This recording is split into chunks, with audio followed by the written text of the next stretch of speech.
Bukan Injil kekhawatiran, tetapi Injil belajar untuk percaya. Nah, sekarang bergantung kita. Setiap hal bisa loh kita pandang. Orang yang gaji 25 juta setiap bulan, dia anak cuma satu, rumah sudah ada semua, kendaraan sudah ada, tetap bisa khawatir setengah mati.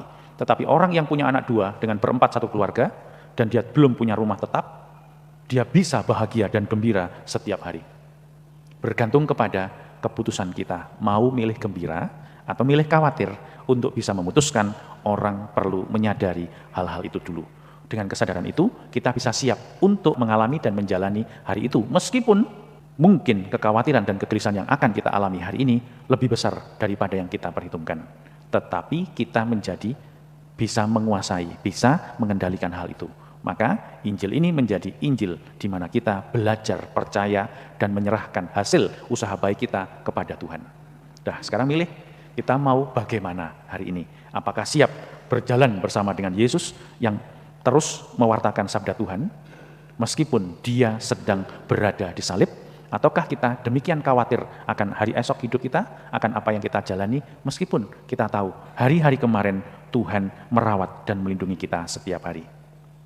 Saudara, mari semua hadaplah altar Tuhan kita, sambut tubuh dan darah dari Putera Allah. Haleluya, haleluya, haleluya, haleluya.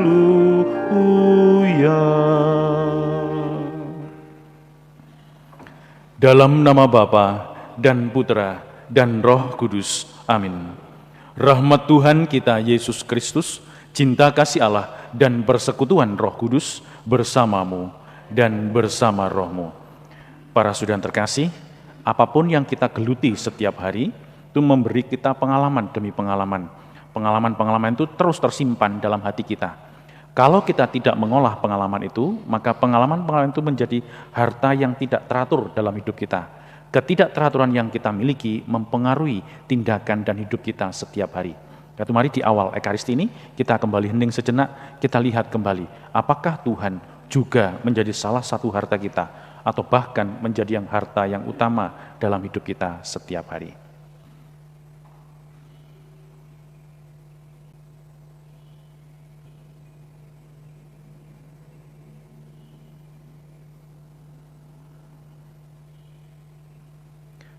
Tuhan Yesus Kristus, Engkau diutus untuk menyembuhkan orang yang remuk redam hatinya.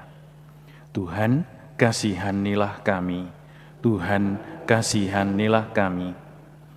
Engkau datang untuk memanggil orang yang berdosa. Kristus, kasihanilah kami. Kristus, kasihanilah kami. Engkau duduk di sebelah kanan Bapa sebagai pengantara kami. Tuhan, kasihanilah kami. Tuhan, kasihanilah kami. Allah yang Maha Kuasa, Bapa kita, mengasihani kita, mengampuni dosa kita, dan menghantar kita ke hidup yang kekal. Amin. Marilah berdoa.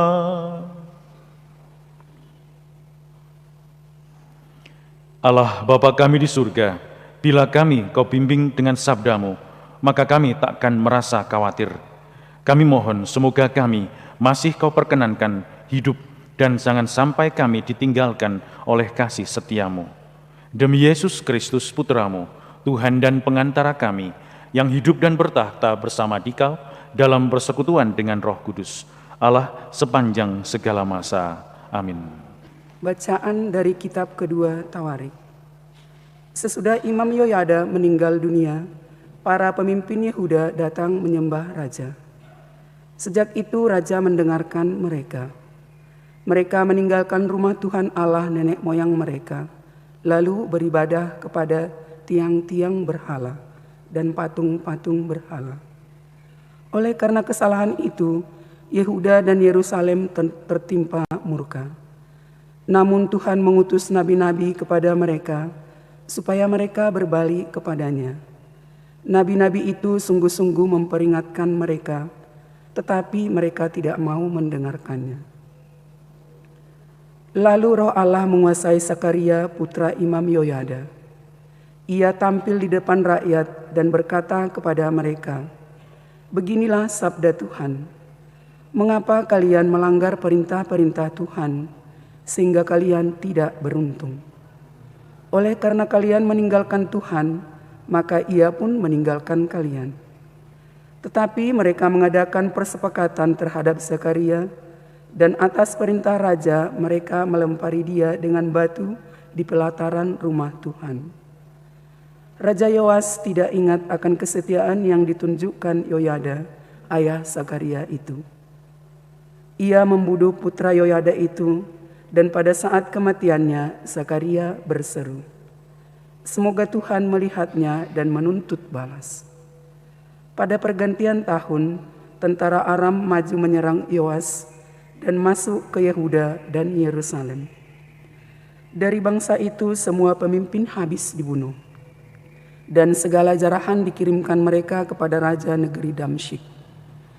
Walaupun tentara Aram itu datang dengan orang sedikit, namun Tuhan menyerahkan tentara yang sangat besar kepada mereka, karena orang Yehuda telah meninggalkan Tuhan Allah nenek moyang mereka.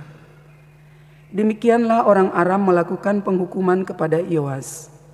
Ketika orang Aram pergi, Yoas ditinggalkan dengan luka-luka berat. Lalu para pengawalnya mengadakan persepakatan terhadap dia karena darah putra Imam Yoyada. Mereka membunuh Raja Yoas di atas tempat tidurnya. Ia mati dan dikuburkan di kota Daud, tetapi bukan dimakamkan para raja. Demikianlah sabda Tuhan. Aku akan memelihara kasih setiaku bagi dia untuk selama-lamanya.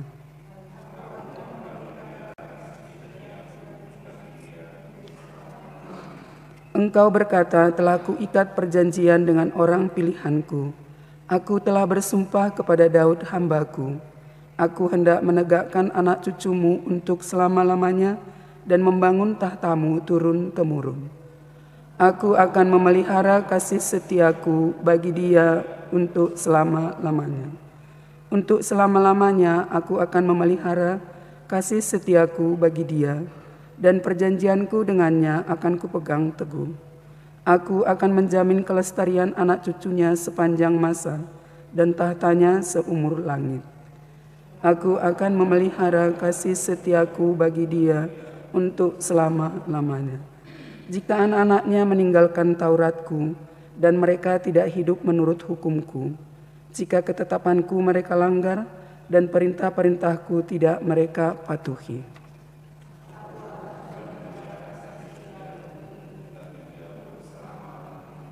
maka akan kubalas pelanggaran mereka dengan gada dan kesalahan mereka dengan pukulan-pukulan.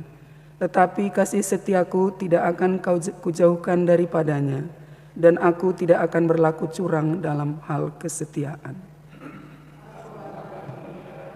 Haleluya, haleluya, haleluya, haleluya, haleluya, haleluya.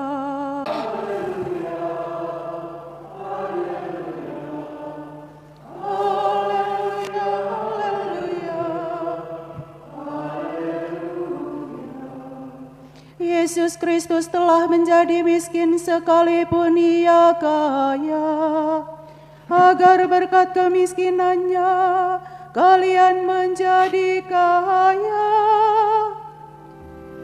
Haleluya, haleluya, haleluya, haleluya, haleluya, haleluya. Tuhan bersamamu dan bersama rohmu. Inilah Injil suci menurut Matius. Dimuliakanlah Tuhan.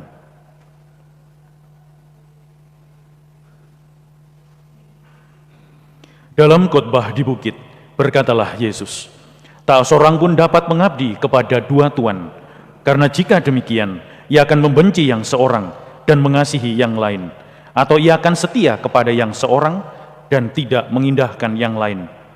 Kalian tidak dapat mengabdi kepada Allah dan kepada Mamon. Karena itu aku berkata kepadamu, janganlah khawatir akan hidupmu, apa yang hendak kalian makan atau minum, dan janganlah khawatir pula akan tubuhmu, apa yang hendak kalian pakai. Bukankah hidup itu lebih penting daripada makanan, dan tubuh itu lebih penting daripada pakaian?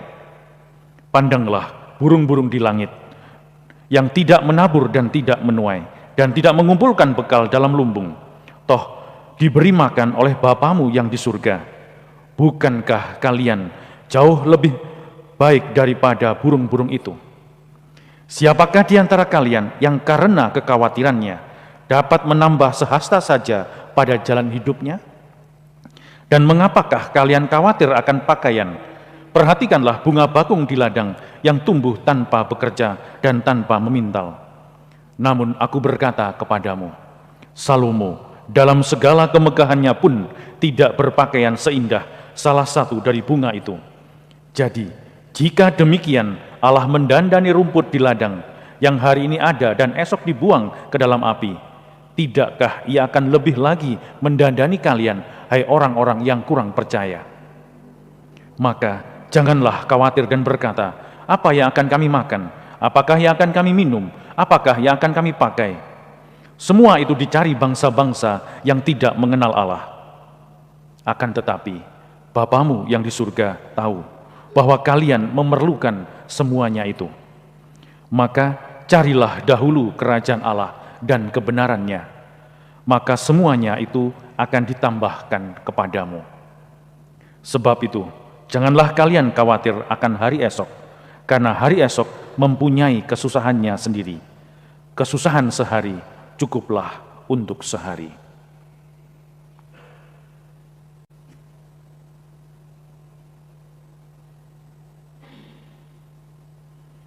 Demikianlah sabda Tuhan, terpujilah Kristus. Para saudara terkasih, Injil ini tentang kekhawatiran, kan kata khawatir diulang berkali-kali dalam Injil ini, menunjukkan bahwa itu juga menjadi persoalan hidup kita setiap hari. Entah romo, entah suster, entah keluarga, entah tidak berkeluarga, masih anak SD maupun sudah sepuh, semua mengalami yang namanya kekhawatiran. Kekhawatiran terus membelenggu kita setiap hari.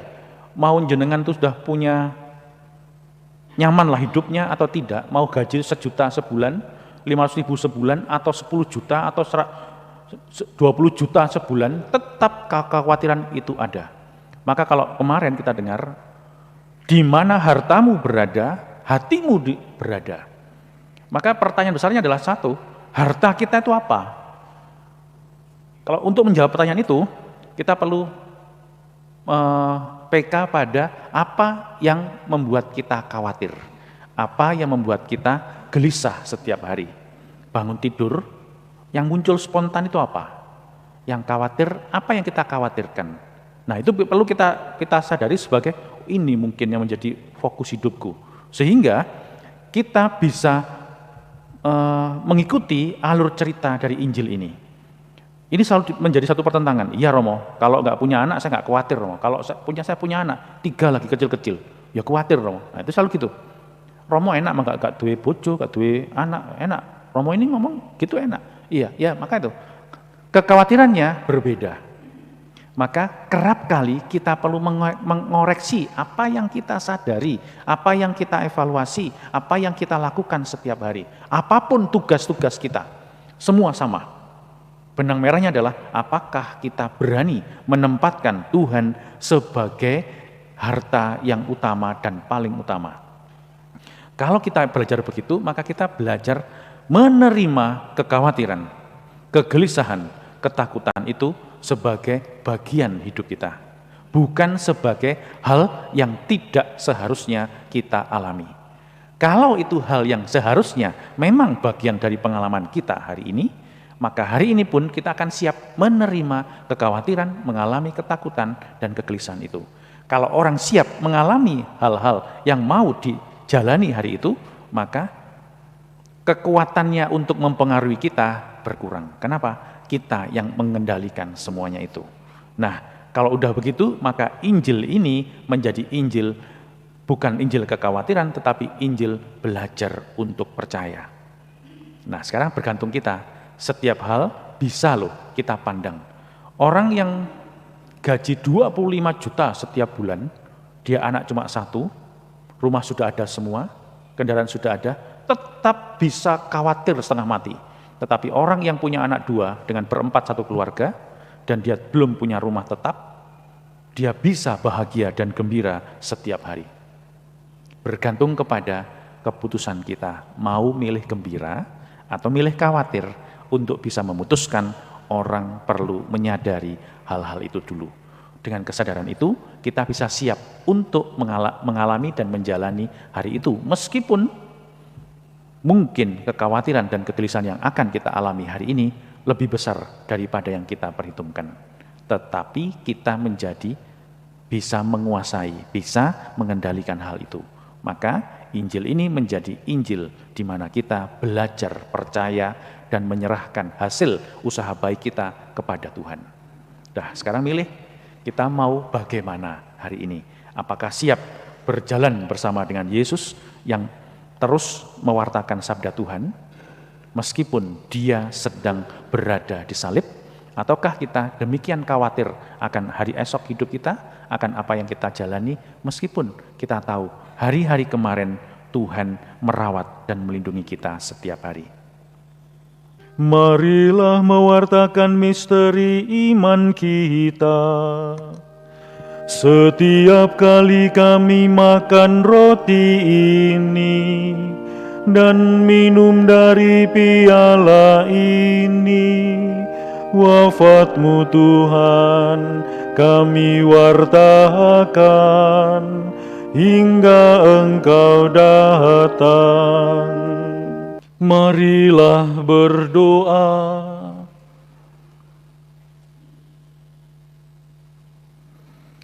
Allah Bapa kami di surga, bila kami mencari kerajaan-Mu, kami lalu boleh menerima segala kebutuhan kami.